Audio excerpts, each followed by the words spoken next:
এই পর্যায়ে আমি চলে যাব মোহাম্মদ হামিদুল ইসলাম স্যারের কাছে বিসিএম এর ব্যাপারে জানতে। আমাদের কমেন্ট সেকশন থেকে অনেক কোশ্চেন আসছে, একটি কমেন্ট আমরা স্ক্রিনে বর্তমানে দেখতে পাচ্ছি।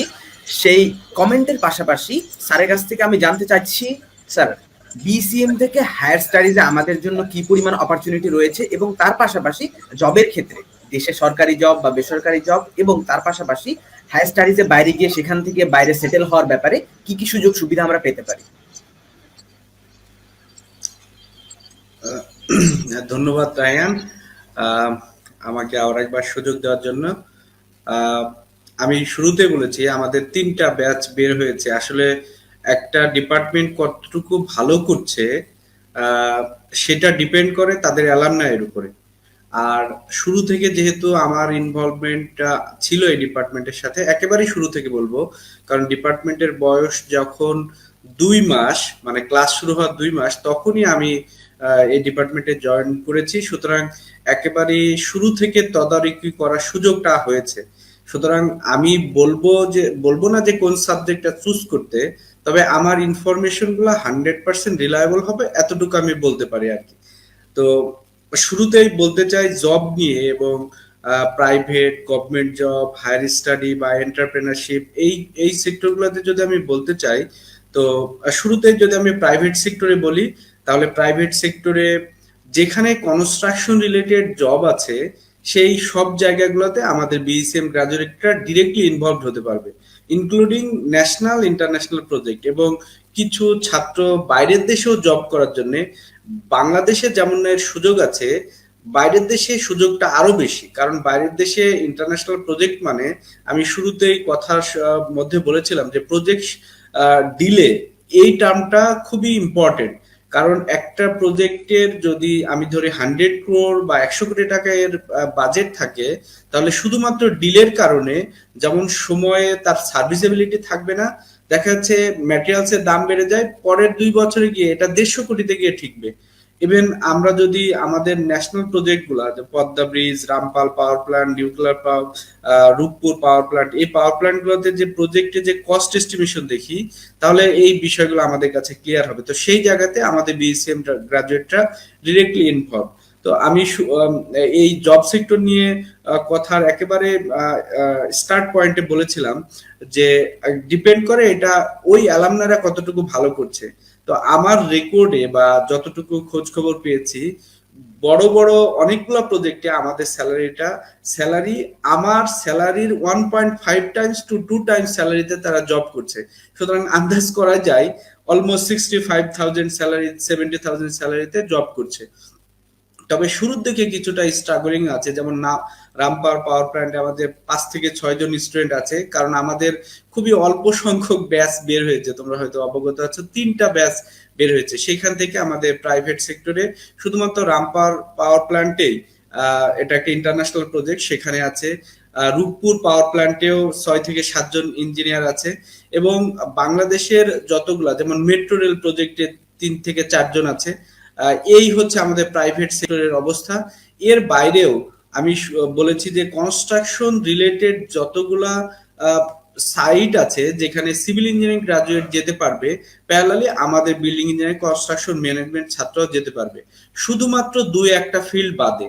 যেমন বাংলাদেশ ওয়াটার ডেভেলপমেন্ট বোর্ড, এই জায়গাটায় একটু স্কোপটা কম, তবে সেখানেও স্কোপটা আছে।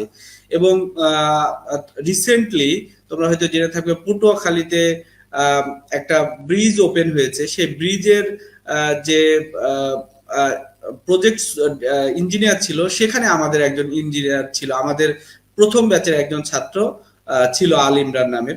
তো এই হচ্ছে আমাদের প্রাইভেট সেক্টরের অবস্থা। তো শুরুর দিকে জবের স্টার্টিং স্যালারির যদি কথা বলি, এই কথাটা ছাত্র সচরাচর জিজ্ঞেস করে।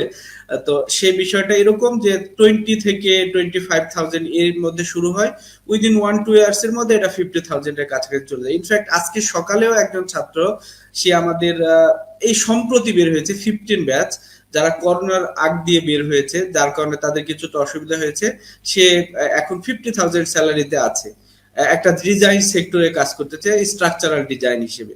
তো আমি যদি একটু পোস্টগুলোর নাম উল্লেখ করতে চাই, তো সেই পোস্টগুলো এইভাবে হয়: বিআইএম ইঞ্জিনিয়ার নামে আসে, building surveyor, building engineer, project engineer, এই পোস্টটা ফিল্ডের কনস্ট্রাকশন রিলেটেড সকল জবের জন্য প্রযোজ্য।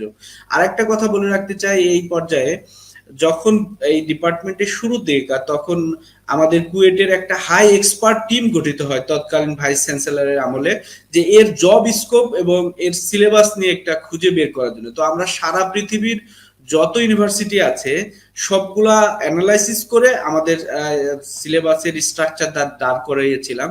তো তখন আমরা দেখেছি ওইখানে একটা লাইন লেখা ছিল যে একটা প্রজেক্টের লিডিং পার্সোনেল হিসেবে, একটা প্রজেক্টের লিডিং পার্সোনেল হচ্ছে প্রজেক্ট ডাইরেক্টর বা পিডি বলি সংক্ষেপে আমরা, এবং প্রজেক্ট ইঞ্জিনিয়ার, যার গভর্নিং পার্সন এই প্রজেক্ট ডাইরেক্টর এবং প্রজেক্ট ইঞ্জিনিয়ার, যেটা বিল্ডিং ইঞ্জিনিয়ারিং কনস্ট্রাকশন ম্যানেজমেন্ট গ্রাজুয়েটরা, যেহেতু তাদের ম্যানেজারিয়াল ডিরেক্ট ফিল্ড, সেখানে তারা আপহোল্ড করতে পারবে।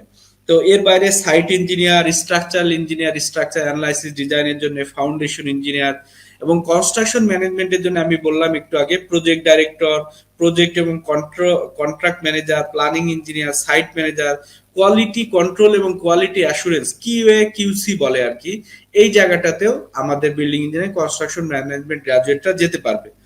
এর বাইরে একজন আমাদের যেহেতু আরেকটা অংশ আছে আর্কিটেকচারাল ইঞ্জিনিয়ারিং, এই আর্কিটেকচারের যে আমরা বলবো না যে পুরো আর্কিটেকচারের টোটাল কোর্সটা, টোটাল একটা 5 বছরের কোর্স, সেটা পড়ানো হয় না, কিন্তু 10 থেকে 12টা সাবজেক্ট আমাদের এখানে মেজর অংশটুকু পড়ানো হয়। সুতরাং আর্কিটেকচার সম্পর্কে একটা সম্যক ধারণা থাকে, যেটা আমরা যদি সিভিল ইঞ্জিনিয়ারিং গ্রাজুয়েটদের কথা বলিস, যেখানে এই আর্কিটেকচারের এতগুলা কোর্স পড়ানো হয় না, ডিজাইন স্টুডিও, 3D প্ল্যান, এই সবকিছু এর মধ্যে আসে। তো এই গেল প্রাইভেট সেক্টরের কথা। এর বাইরে যদি আমি এন্টারপ্রেনারশিপ বলি, আমাদের অল্প 2-3টা ব্যাচের মধ্যে 4 থেকে 5 জন স্টুডেন্ট যাদের এখন ইন্ডিভিজুয়াল কনস্ট্রাকশন ফার্ম আছে, যার মাধ্যমে আমি নিজেও তাদের ডাকে কয়েকটা প্রজেক্টে গিয়েছি। যেমন উল্লেখ করতে পারি খুলনা নেভিতে কয়েকটা প্রজেক্টে আমাদের 2 জন ছাত্র যারা এন্টারপ্রেনার হিসেবে কাজ করছে আর কি, কোয়ালিটি কন্ট্রোল এবং কোয়ালিটি অ্যাসুরেন্স হিসেবে। আরেকটা ভালো নিউজ আছে বিইসিএম রিলেটেড, খুব সম্প্রতি, হয়তো 1 মাসও হয়নি, আমাদের বিল্ডিং ইঞ্জিনিয়ারিং কনস্ট্রাকশন ম্যানেজমেন্ট গ্রাজুয়েটরা ডিরেক্টলি পিএসসি তে ইনভলভড হয়েছে। মানে গভর্নমেন্ট জবের ডিরেক্ট সার্কুলারে এটা আসবে এখন থেকে। বোথ মানে এক তো সকল বিএসসি ইঞ্জিনিয়ার গ্রাজুয়েটই ব্যাংক, তারপরে আদার যেসব নন মানে টেকনিক্যাল ক্যাডার বাদে অ্যাডমিন, এগুলাতে যেতে পারবে, এটা তো নো ডাউট। কিন্তু টেকনিক্যাল ক্যাডার হিসেবে আমাদের সাবজেক্টে ইনক্লুড হয়েছে, হয়তো 1 মাস পূর্ণ হবে হয়তো। আমাদের সাবজেক্ট কোডও আমি এখানে বলে রাখতে চাই 336, মানে 336 কোড দিয়েই এখন অনলাইনে তাদের পিএসসি রিলেটেড যত জব আছে সেই জবে অ্যাপ্লাই করতে পারবে। আমি যদি একটু ইনক্লুড করতে চাই সেই রিপোর্ট থেকে সরাসরি, যেমন পাবলিক ওয়ার্কস ডিপার্টমেন্ট, যেটা পিডব্লিউডি ক্যাডার বলে, এটা খুবই এলিট ক্যাডার একজন এই বিল্ডিং ইঞ্জিনিয়ারিং কনস্ট্রাকশন ম্যানেজমেন্ট গ্রাজুয়েটদের জন্য। এই ক্যাডারে তারা যেতে পারবে। Local government engineering department LGD তে যেতে পারবে, যেখানে আমাদের অলরেডি 5-6 জন স্টুডেন্ট অলরেডি মানে ডিরেক্ট ইনভলভ হয়ে মানে একেবারে পার্মানেন্ট জব করছে এলজিডি তে, যেখানে রোড একটা জিনিস এ পর্যায়ে আমার মনে পড়ছে, building engineering and construction management বলতে এই সাবজেক্টের অনেকে মনে করতে পারে যে এটা শুধুমাত্র বিল্ডিং রিলেটেড কাজ করবে। এটা যেমন হ্যাঁ, এটা ঠিক যে বিল্ডিং এর একেবারে টপ টু বটম সকল কাজ করবে, সাথে সাথে কনস্ট্রাকশন ম্যানেজমেন্ট বললে কিন্তু শুধু বিল্ডিং ইঞ্জিনিয়ার বোঝায় না। কনস্ট্রাকশন ম্যানেজমেন্ট হচ্ছে সকল কনস্ট্রাকশন, সেটা হতে পারে রোড, সেটা হতে পারে ব্রিজ, মানে এই যত কনস্ট্রাকশন ফিল্ড আছে সব জায়গাতে। কারণ আমাদের ছাত্র, আমি কথার মধ্যে বলেছি যে পটুয়াখালীতে যে পায়রা যে একটা ব্রিজ উদ্বোধন হলো, সেখানে আমাদের একজন ইঞ্জিনিয়ার, আমাদের একজন ছাত্র প্রজেক্ট ইঞ্জিনিয়ার হিসেবে কাজ করছে।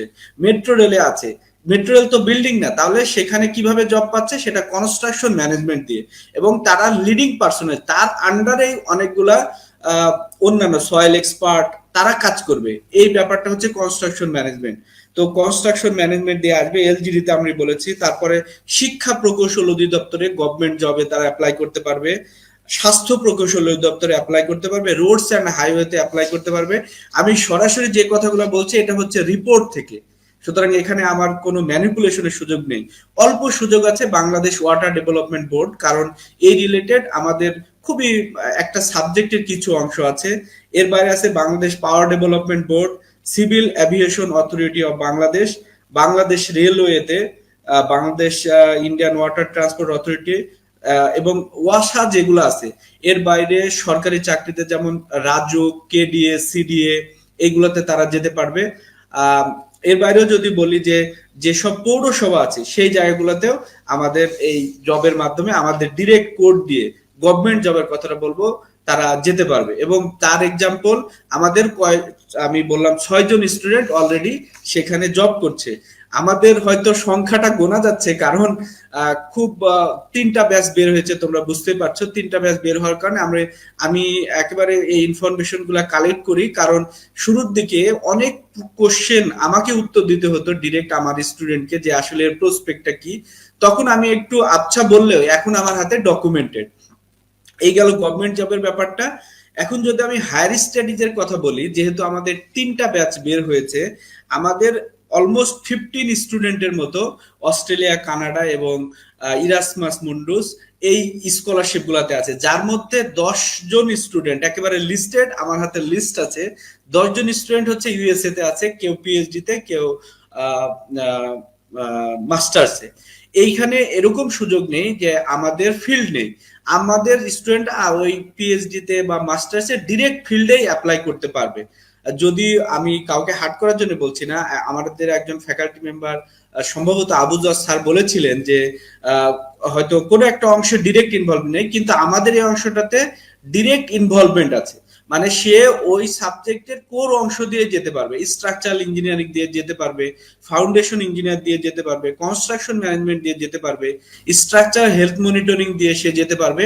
তাকে অন্য সাবজেক্টের উপরে রিলাই করার কোনো সুযোগ নেই। যদি আমি দু একটা ইউনিভার্সিটির নাম দিতে চাই, প্রথম আমাদের একজন স্টুডেন্ট ইউএসএ তে যায়, যে মাস্টার্স কমপ্লিট করে এখন ইউনিভার্সিটি অফ নেব্রাস্কা লিঙ্কনে পিএইচডি করছে আমাদের ফিল্ডে কনস্ট্রাকশন ম্যানেজমেন্টে। এছাড়া north Dakota state university, state university of new York, তারপরে ইউএনসি চার্লট, তারপরে ওকলাহোমা ইউনিভার্সিটি এগুলাতে আছে। এবং 15 ব্যাচের একজন স্টুডেন্ট, যার 1 বছরও হয়নি হয়তো, সে হয়তো 6 মাস হয়ে গেছে তার ইরাসমাস মুন্ডাস স্কলারশিপে চলে যাওয়া। তো এই হচ্ছে আমাদের হায়ার স্টাডিজের স্কোপ। এবং আমি হয়তো আমার কথা শুরুতেও একটু বলেছিলাম যে আমি যেহেতু চেষ্টা করছি, তো সেখানে আমি দেখেছি যে সিভিল এনভায়রনমেন্টাল ইঞ্জিনিয়ারিং নামে বাইরের ইউনিভার্সিটি গুলাতে বেশি ডিরেক্ট ডিপার্টমেন্ট থাকে ওদের। আমাদের দেশে অবশ্য মেজর সাবজেক্ট গুলা, যেমন রাব্বি শুরুতে বলেছিল যে কম্পিউটার সায়েন্স এন্ড ইঞ্জিনিয়ারিং এ আমাদের দেশে এইভাবেই নাম থাকে, ওর বাইরে মেজর ব্রাঞ্চ গুলা থাকে না। আমাদের ডিপার্টমেন্টের 4টা major branch, structural engineering, foundation engineering, construction management এবং আর্কিটেকচারাল ইঞ্জিনিয়ারিং, এই নামে কিন্তু আমরা ডিগ্রি দিচ্ছি না। কিন্তু বাইরের দেশে এরকম আলাদা আলাদা ডিপার্টমেন্ট থাকে সিভিল এবং এনভায়রনমেন্টাল ইঞ্জিনিয়ারিং ডিপার্টমেন্টের আন্ডারে, যেখানে ওই মেজর ব্রাঞ্চে আমাদের ডিরেক্ট ছাত্ররা সেখানে ইনভলভ যেতে পারবে আর কি। তো এই হচ্ছে আমাদের হায়ার স্টাডিজের স্কোপ। শেষে যদি সুযোগ না পাই, এখনই একটা সেন্টেন্স, কনক্লুডিং সেন্টেন্স আমি বলতে চাই। একটা সাবজেক্টের প্রসপেক্ট সকল সাবজেক্টেরই আছে, উদ্দেশ্য থাকবে যে একটা কারেক্ট ইনফরমেশন নিয়ে আমি এই পর্যায়ে একটা আমার জীবনের ইতিহাস, কারণ আমি কুয়েটের এক্স স্টুডেন্ট, তো সেখানে আমার এক্সপেকটেশন ছিল যে আমি বুয়েটে ভর্তি হবো। আনফরচুনেটলি সেটা সেই ইতিহাসের দিকে যাব না, সেখানে হতে পারেনি। আবার কুয়েটেও টপ লিস্টেড আমরা আপেক্ষিক দৃষ্টিতে যেটা মনে করি সেরকম সাবজেক্টে ভর্তি হব। তো একটা পর্যায়ে আমি কুয়েটে যখন ভর্তি হতে যাব, আমার একজন আঙ্কেল ছিলেন, উনি ইঞ্জিনিয়ার, যে আমাকে টোটাল গাইডলাইন দিয়ে আমি যেরকমটা চাই, আমি যে রিলেটেড আমার নলেজ বা যেটাতে আমার প্যাশন, সেই জায়গাটা কিভাবে আসবো, তো উনি আমাকে একটা সাবজেক্ট চয়েস করলেন যার আসপেক্টে আমি সিভিল ইঞ্জিনিয়ারিং এ ভর্তি হয়ে কমপ্লিট করেছি। তো এই জায়গাগুলো আমি যারা আপকামিং কুয়েটিয়ান্স হবে তাদেরকে বলবো যে ইনফরমেশন নিয়ে তোমার প্যাশনের জায়গাটা খুঁজে একটা সাবজেক্টে ভর্তি করলে সেখান থেকে তুমি ভালো কিছু পাবে বলে আশা করি। তো সফলতা থাকবে সবার জন্য। যদি সুযোগ থাকে তাহলে শেষে হয়তো 2 একটা সেন্টেন্স অ্যাড করবো এ পর্যায়ে। Thank you very much.